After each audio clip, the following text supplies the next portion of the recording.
አዳም ወዴት ነህ ያልከኝ በፍቅር ድምጽ ፈለከኝ። ኢትዮጵያ ውስጥ ያለው ሕዝብ አብዛኛው ወደ አሜሪካ ቢመጣ ደስ ይለዋል። እንደው አሜሪካ ማለት ልክ ገነት ይመስለዋል። ከዛ በኋላ ወደዚህ ሲመጣ በዚህ በዘመኑ አነጋገር በቀላሉ ይቀውሳል። በቀላሉ አእምሮው ይጨናነቃል። በቀላሉ ያሰበው ስላልሆነና ስላልመጣ በሩቅ ያየውን የዓይናችሁን አምሮት አረክሰዋለሁ። ቆንጆ ቆንጆ ብላችሁ የገዛችሁት ልብስ ዝም ብሎ ተንጠልጥሏል። ለአንድ ቀን ለገበያ ነው የገዛችሁት። የገበያው መስህብ ደግሞ የእናንተን ገንዘብ ይቦጠቡጣል። ከዛ ተቀመጠ እንጂ አልለበሳችሁት። ምን ሆነ? የዓይናችሁን አምሮት አረክሰዋለሁ። ለምን እንደዚህ ሆን ስንል እግዚአብሔርን ተውነዋ። ኑሯችን ይቅደም፣ ልጆቻችን ይቅደሙ። ከጸሎት ይልቅ ለጊዜያዊ አኗኗር ቅድሚያ ሰጠን በልጆች ሕሊና ውስጥ የምናስቀምጠው ፍቅርና የአምልኮት ኃይል ደግሞ ጠፋ። መንበርከክን እንዳንለምድ እንዳይለምዱ አደረግን። አዎ የዓይናችሁን አምሮት አረክሰዋለሁ። የዚህ ጊዜ ምን ሁን አለን? በቀስታ ተግስ፣ ማንም አይስማህ። አምስተኛው የሰኔ ጎልጎታ ጥቅም ሰፊና በጌታችን አንደበት በደንብ ተብራርቶን የተነገረው ምን ይላል? በሌሊት በህልም የሚያስደነግጡ በማልት በእሾህ ሞጋት ቢሆን በእንቅልፍ የሚመሰሉ በእንጀራ ማሳነቅ ወይም በውሃ ትንታ የሚመሰሉ በስካር በቆጣ የሚመሰሉ ልብን በመፋቅ በቃር የሚመሰሉ በጥርስ በሽታ አፍን በማምረር በራስ ምታትና በዓይን ህመም የሚመሰሉ በንዳድ ወይም በወባ በማንቀጥቀጥም የሚመሰሉ በፍቅርና በሰላም ወይም በጠብ የሚመሰሉ በውሻ መንከስ የሚመሰሉ በእፉኝት መንደፍም ቢሆን በእሳት ማቃጠል የሚመሰሉ እነዚህ ሁሉ አይቀርቡትም ይላል። ይህ እንግዲህ ጌታችን ለእመቤታችን የነገራት ነው።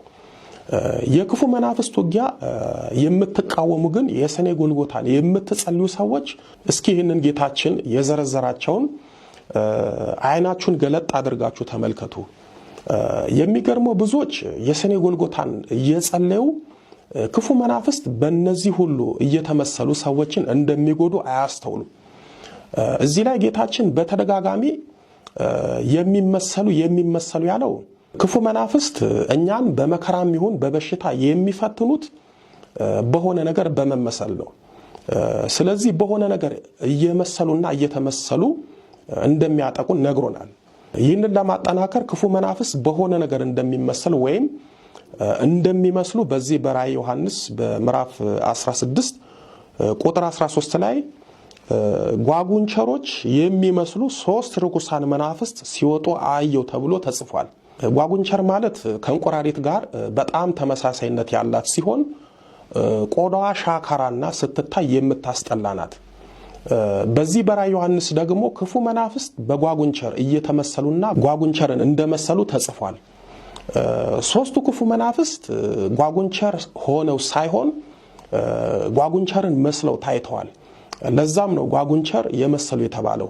እዚህ ላይ እንድትረዱ የምፈልገው ክፉ መናፍስት ብዙ ነገር ተመስለውና መስለው እንደሚታዩ እንድታውቁ ነው። ሌላው ጌታችን በዚህ የቃል ኪዳን ጸሎት ላይ ግልጽ የሆነ የመናፍስትን ውጊያ በግልጽና በሚገባ ነግሮናል። እኛንን ያላወቅነው እኛንን የሰኔ ጎልጎታን ጸሎት እየጸለይን ጸሎቱ ላይ ያለውን ያላስተዋል ነው። የወለላይቱ እመቤት ልጆች እስኪ ጌታችን በዝርዝር የተናገራቸውን እንመልከታቸው። አንደኛ ጌታችን በህልም የሚያስደነግጡ ብሎ ክፉ መናፍስት ሌሊት በተኛንበት በህልም እንደሚያስደነግጡ ነግሮናል። ክፉ መናፍስት አንዱ ተንኮላቸው ሰዎች በተኙበት ጊዜ በህልም በመታየት ሰዎችን ማስደንገጥና እንቅልፋቸውን መበጥበጥ ነው። ክፉ መናፍስት ሰዎችን በህልም እንደሚያስደነግጡና እንደሚያስፈራሩ ለማጠየቅ በዚህ በመጽሐፈ ኢዮብ በምዕራፍ 7 ቁጥር 14 ላይ አንተ በህልም ታስፈራራኛለህ በራእይም ታስደነግጠኛለህ ተብሎ ተጽፏል። ስለዚህ ክፉ መናፍስት ሰዎችን ሌሊት በተኙበት በህልም ያስደነግጣሉ፣ ያስፈራራሉ። የቃል ኪዳን ጸሎት የሆነውን የሰኔ ጎልጎታን ጸሎት የሚጸልይ ሰው ግን ክፉ መናፍስት በህልም አያስደነግጡትም፣ አያስፈራሩትም።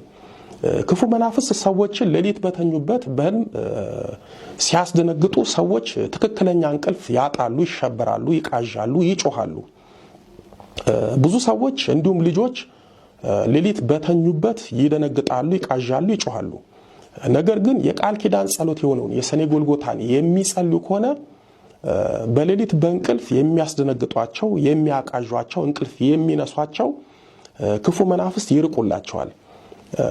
ሁለተኛው ጌታችን በእሾህ ሞጋትና በእንቅልፍ የሚመሰሉ በማለት ክፉ መናፍስት ሰዎችን በእሾህና በሌላም ነገር በሞጋት እንዲሁም በእንቅፋት ተመስለው ሰዎችን እንደሚያጠቁ ተናግሯል። ሰዎች እሾህ በድንገት ሊወጋቸው፣ እንቅፋትም ድንገት ሊመታቸው ይችላል። ነገር ግን ክፉ መናፍስት ሰዎችን በእሾህና በሌላም ነገር በሞጋት በእንቅፋት በመምታት ጉዳት ሊያደርሱባቸው ስለሚችሉ የሰኔ ጎልጎታን እየጸለዩ እነዚህን ማራቅ ይችላሉ። እሾህ ሲባል እሾህ ብቻ አይደለም፣ ስለትም እሾህ ነው። ሕይወታችንን ለመጉዳትና ለማጥፋት የሚመጡትም እሾሆች ናቸው። ከነዚህም ነው የምንጠበቀው። በጣም የሚገርመው ድንገት እንቅፋት መጥቷቸው የሚሞቱ ሰዎች አሉ። የማይገለው ነገር ይገላቸዋል። ሶስተኛውና የሚገርመው በእንጀራ ማሳነቅ ወይም በውሃ ትንታ ተመስለው ክፉ መናፍስት የሰው ልጆችን እንደሚጎዱ ጌታችን ተናግሯል። ሰዎች እንጀራ ሲበሉ በተፈጥሮ መልኩ የሚበሉት እንጀራ ሊያንቃቸው፣ የሚጠጡት ውሃ ትን ሊላቸው ይችላል። ጌታችን ግን ክፉ መናፍስት በእንጀራ በማሳነቅና በውሃ ትንታ ሊጎዱን እንደሚችሉ ነግሮናል። ጥቂት የማይባሉ ሰዎች የሚበሉት ምግብ፣ የሚበሉት ስጋ አንቋቸው፣ የሚጠጡት ውሃ ወይም መጠጥ ትን ብሏቸው ሕይወታቸው አልፏል። እንዲሁም ምግብ በበሉ ቁጥር የሚያንቃቸውና የሚተናነቃቸው ሰዎች አሉ። ውሃም ሌላም ነገር በጠጡ ቁጥር ትን እያላቸው የሚቸገሩና በትንታ የሚሰቃዩ ብዙ ሰዎች አሉ። አንዳንዶች ትንታ እያጠቃቸው በትንታ ከሞት አፋፍ የሚመለሱ አሉ። ሌሊት በተኙበት ትን የሚላቸውና በትንታ ነፍሳቸው ሲጥ ብላ የምትመለስ ብዙ ሰዎች አሉ። ክፉ መናፍስት ሰዎች በሚበሉት ምግብ በማሳነቅና በሚጠጡት ውሃ ትን በማስባል ሊጎዷቸው ብሎም ሊገድሏቸው ይችላል። ስለዚህ የቃል ኪዳን ጸሎት የሆነውን የሰኔ ጎልጎታን በመጸለይ በቃል ኪዳኑ በምንበላው ምግብ ከመታነቅ፣ በምንጠጣው ውሃና ሌሊት በተኛንበት ትን ከማለት መጠበቅ እንችላለን። አራተኛው በስካር በቆጣ የሚመሰሉ ብሎ ጌታችን የተናገረው ነው። ክፉ መናፍስት ሰዎች ላይ ሲያድሩ ሰዎችን በመጠጥ ሱስ እንዲጠመዱና ሕይወታቸው የቆጣ እንዲሆን ያደርጋሉ። መጠጥ እየጠጡ ከመጠጥ ሱስ ለመላቀቅ የሚሞክሩ ብዙ ሰዎች አሉ። መጠጥ ትተው ብዙም ሳይቆዩ ወደ መጠጥ ሱሳቸው ይመለሳሉ። አንዳንዶች መጠጥና ሱሱን ለመተው በራሳቸውም በሕክምናውም ብዙ ጥረው ነገር ግን ተመልሰው ወደ መጠጥ ሕይወት ውስጥ ይገባሉ። ይህ የሚሆነው ጌታችን እንዳለው በስካር ተመስሎ የገባው ክፉ መንፈስ ነው ጠጭ የሚያደርጋቸው። ስድስተኛው ጌታችን ልብን በመፋቅ በቃር የሚመሰሉ በማለት ክፉ መናፍስት ልባችን ላይ ሆነው ልባችንን በመፋቅና በቃር እንድንሰቃይ እንደሚያደርጉ ተናግሯል። ብዙ ሰዎች ልቤን ፋቀኝ አቃረኝ ይላሉ። በእርግጥ ሰው የማይስማማውን ምግብ ከበላ ያቅረዋል፣ ግን አንዳንድ ሰው ምግብ ሳይበላም ያቅረዋል። ክፉ መናፍስት የሰዎች ልብ ላይ ሲቀመጡ የሰዎችን ልብ በመፋቅ ለጭንቀት ለህመም ይዳርጓቸዋል። እንዲሁም ጨጓራቸው ላይ በመቀመጥ በልተውም ይሁን ሳይበሉ እንዲያቅራቸው ያደርጓቸዋል። ስለዚህ የቃል ኪዳን ጸሎት የሆነውን የሰኔ ጎልጎታን ጸሎት ከጸለዩ በልብ መፋቅና በቃር የሚፈትናቸው ክፉ መንፈስ ይርቅላቸዋል።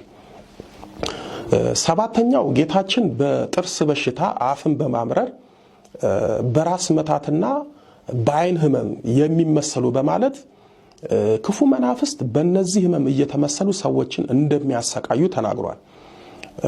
ሰዎች በተፈጥሮ ጥርሳቸውን ሊያማቸው ይችላል፣ አፋቸው ሊመር ይችላል፣ በራስ መታትና በአይን ህመም ሊታመሙ ይችላሉ። ነገር ግን ጌታችን በተፈጥሮ የሚመጡትን ህመሞች ሳይሆን በክፉ መናፍስት የሚመጡትን ህመም ነው እየነገረን ያለው። ክፉ መንፈስ ለምሳሌ ቡዳ የበላው ሰው በቀላሉ ጥርሱ ይሸታል፣ ጥርሱ ይበሰብሳል፣ ጥርሱ ይወላልቃል።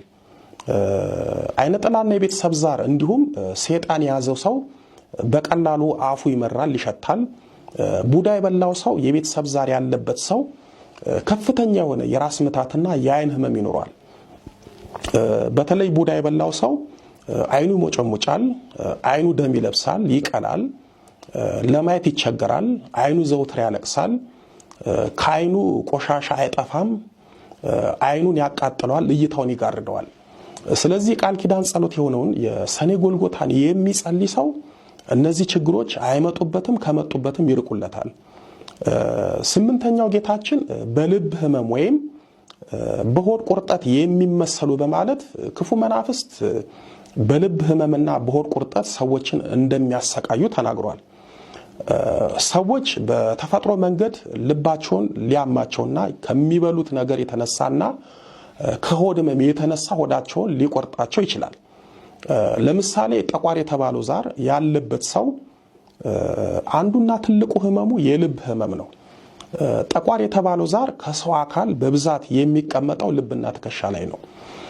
ልብ ላይ ክፉ መናፍስት ሲቀመጡ ለልብ በሽታ፣ ለመተንፈስ ችግር፣ ለተዘበራረቀ የልብ ምት፣ ለልብ ድካም ይዳረጋሉ። ስለዚህ ክፉ መናፍስት ልብ ላይ በመቀመጥ ዝም ብለው ልብን ያስጨንቃሉ፣ ባስ ካለም እስከ ሞት ያደርሳሉ።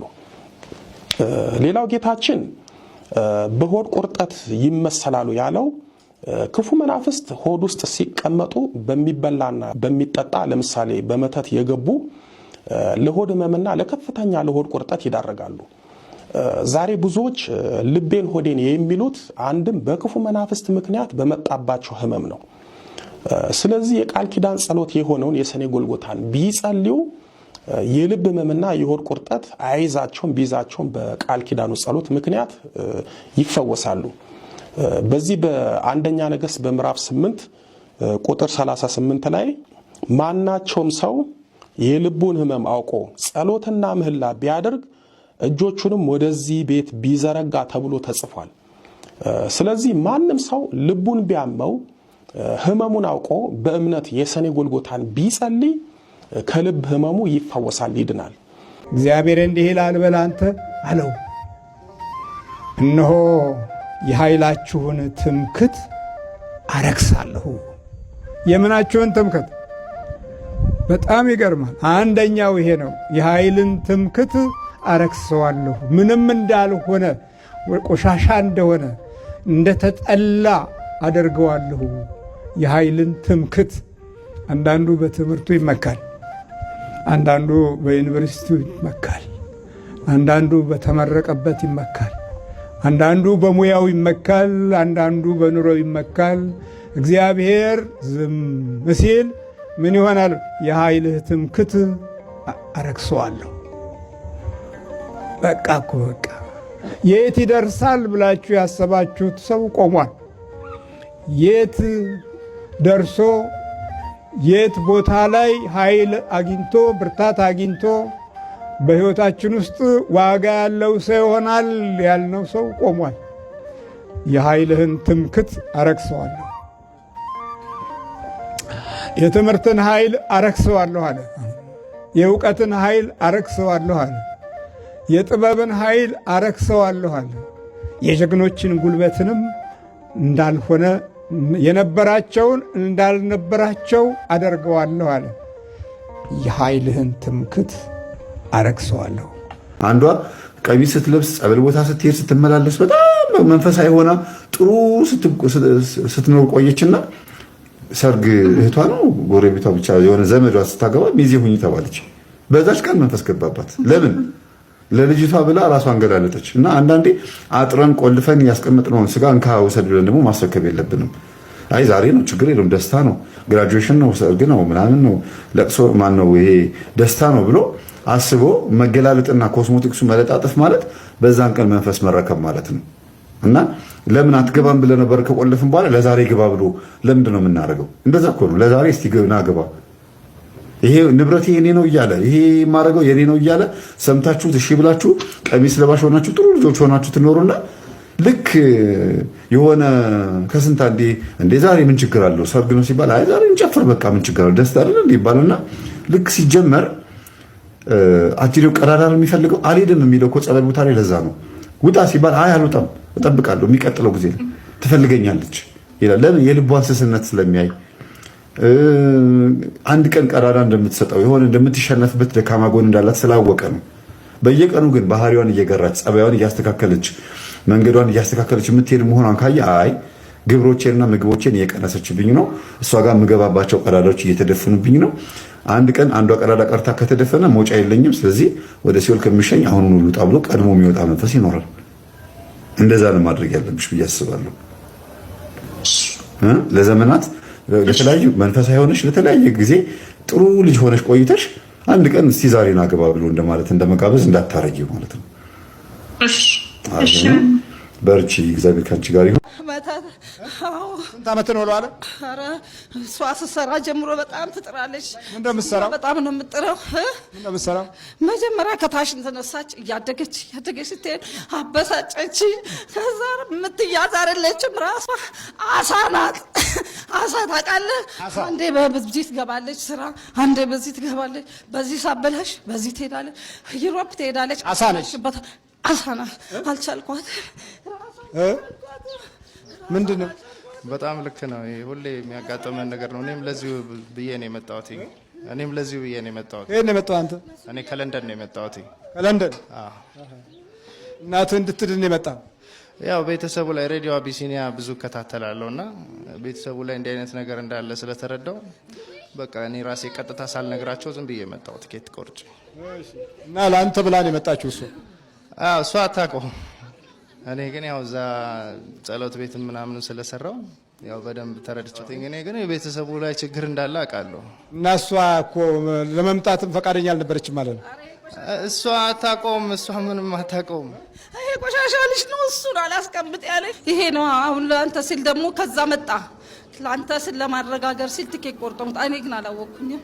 እኔም ለስናሱ እዚህ ላለሁ አንተ በቃ አድፍጠህ ቁጭ ነው። አዎ አዎ። ምን አበላሽተህባታል? ምንም ስራዋን ጠቅላላ በዚህ እንደነገርኩህ አሳናት። በዚህ ትገዛለች፣ መኪና ታመጣለች፣ ለንግድ ታስገባለች። ጎማውን ተረትራለሁ፣ አጋጫለሁ፣ በዚህ አጋጫለሁ፣ በዚህ አጋጫለሁ። እሱም ሲይዝ አጋጫለሁ። ቤተሰቡ በሙሉ የሚይዙትን መኪናዋን አገጫጫለሁ። ሰርቻለሁ። ለማንኛውም ምን ትፈልጋለህ አሁን? በቃ ለቀቅ አድርገኝ፣ ለቀቅ አድርገኝ። በቃ ደግሞ ጉረኛ ነህ እንዴ? ጉረኛ ነገር ነው አንዳንዴ። ከማንም አናንስም። ከማንም በቃ አበላሻለሁ፣ ስራዋን አበላሻለሁ። እንዳልኩ በዚህ ሳበላሽ በዚህ ትመጣለች፣ በዚህ ሳበላሽ አልቻልኳትም። ራሷን ምን ላርጋት? ሰይጣን አጋንንት፣ አጋንንት፣ ሰይጣን፣ ቤጣጣ፣ ቡዳ፣ መተት። ስንት ናችሁ ጠቅላላ? ወደ 10 ቀንሳለች። ስንት ናችሁ እኮ አልኩ። ወደ 1000 ዶላር። 1000? አሁን ትሄዳላችሁ አትሄዱ? ትሄዳላችሁ አትሄዱ? እሺ። ትለቃላችሁ አትለቁ? እለቃለሁ። እሺ እለቃለሁ። ስንት ናችሁ? 1000 ንገራት ለእሱ። አሁን እቺ በቃ እዚሁ የከተማው ሰው ስለሆነች አይገባትም። ምን ነው? እሺ 1000 ነው። አሁን እሷ እለቃለሁ። ብዙ ጥቅም አለ እኮ። ጥቅማ ጥቅም ምንድነው? ጥቅማ ጥቅም ገንዘባቸውን ወስዳለሁ፣ እጠቀማለሁ። እንዴት አድርጌ ነው የምለቀው? ስንት ብር ወስደባት? ኧረ አይቆጠርም። እሷ ከሚሊዮን በላይ ነው። እሷ በየጊዜው የምታባክን ለሁሉ ነገሯ ታባክናለች። በዚህ ታገባለች፣ በዚህ ወስደዋል። የት ትደርሳለች? በቃ ከዚህ በላይ ምንም ማድረግ አይቻልም። እሺ ምንም ችግር የለውም። ምን ያልፈሰፍሳል? ተቃጠልኩ፣ ናደረ ሰውነቴ። እሺ በቃ ዛሬ ቢሆን ለቃለሁ። አይደለም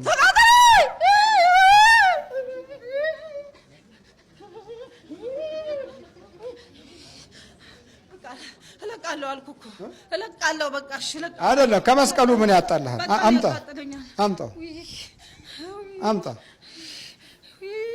አምጣ። እሺ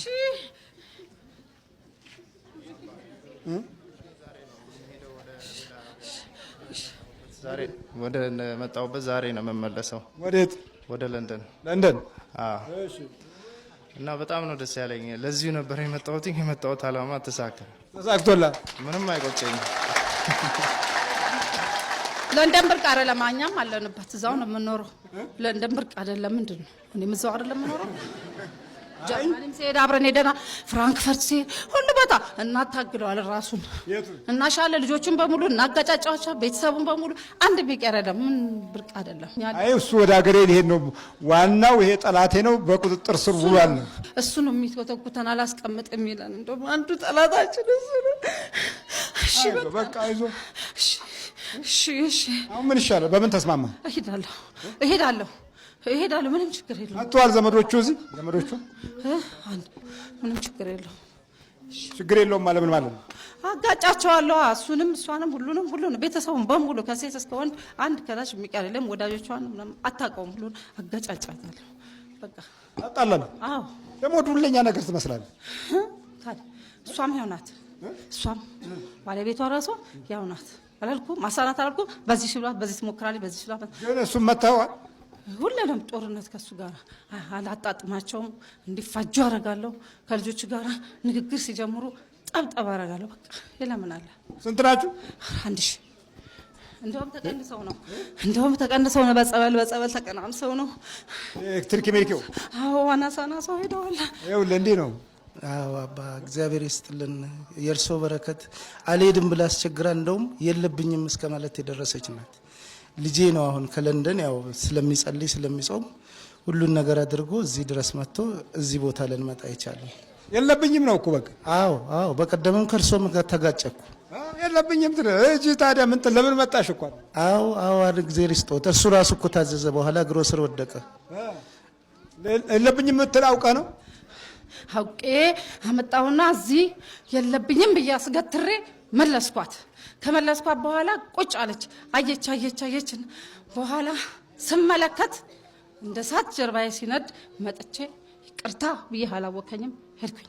እንደገና በጣም በዚህ ሹ ልባት ልክ እንደዛ እንደ ንግዱ ነው። እዚህም ሽል በዛ እሷ በዚህ ሽል ስትል እሱ በዛ ሽል በዚህ ሲይዝባት በዚህ ሲይዝባት በዚህ ትሞክ በልት በርከክ ባጥ ነው ተከሰውነት። ተዘጋጅ። በርከክ ብለህ ነው? አዎ ልበርከክ። ምን ይጠይቃል? በቃ ሁላችንም እንሄድ ታዲያ። እሺ ባጥ ነው ተከሰውነት።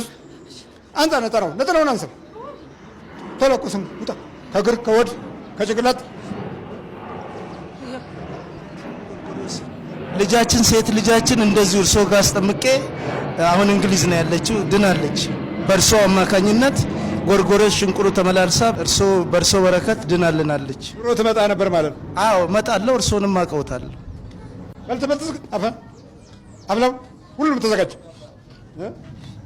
መኪናዬ ላይ ማይሌጁ እንዴት ብሎ እንደመጣ እዩ። ምንድነው እሺ 666 06066 መኪናዬ ላይ የሚመጣ ነው።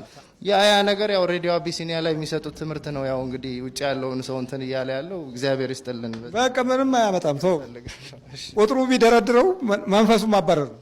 እሺ አባ አንተ ተዘጋጅ። በኢየሱስ ክርስቶስ ስም በስላሴ ስም በወላዲተ አምላክ ስም በቅዱስ ሚካኤል ስም በቅዱስ ገብርኤል ስም በቅዱስ ገብርኤል ስም ወደ ሲኦል እንገባለን። ሁሉ ሰባት ጮኑት ቶሎ በል።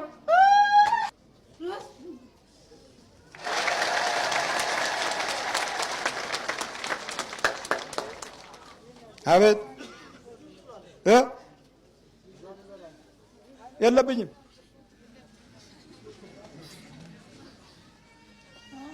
ይኸውልሽ የለብኝም። እንግዲህ 1000 ነው ያለው። ይኸውልሽ የለብኝም ስትይ ይኸውልሽ ሁሌ የለብኝም ነው የምለው እኮ የለብኝም። አዎ በምን አይቼ ልመነው? ምን ሊና ማለት ምስቅቅል ይሏል ኑሯችን። ግን በምንድን ነው የሚታይ ነገር የለም። እኔ እስክንትን እስከምለው ድሮ ይታያል ሰይጣን። እንደዛ እያልኩ ነው ወይ ሲያሳብድ ወይ ምናምን ነው የምለው እንጂ ይሄንን በታምር አላምንም። 1000 እኮ ነው ያለው 1000 ሁሉት እንግዲህ ለዛውም ተቀናንሶ ይሄ ጭፍራው ምናምኑ ሁሌ እርሶ ጋር ባልመጣ እፈልጋለሁ። ግን ሁሌ ስመጣ ስለ ልጆች ነው የማለቅሰው። ስለ ልጆቹ ፎቶ ይዤ መዞር ነው እንዲታሰር እያልኩ እንጂ የእኔን ጉዳይ አላውቀውም። ማነው ስምሽ? አዳም ወዴት ነህ ያልከኝ በፍቅር ድምፅ ፈለከኝ። አልብሰኝ ነጩን ልብስ እወድሃለሁ ኢየሱስ አከብረሃለሁ ክርስቶስ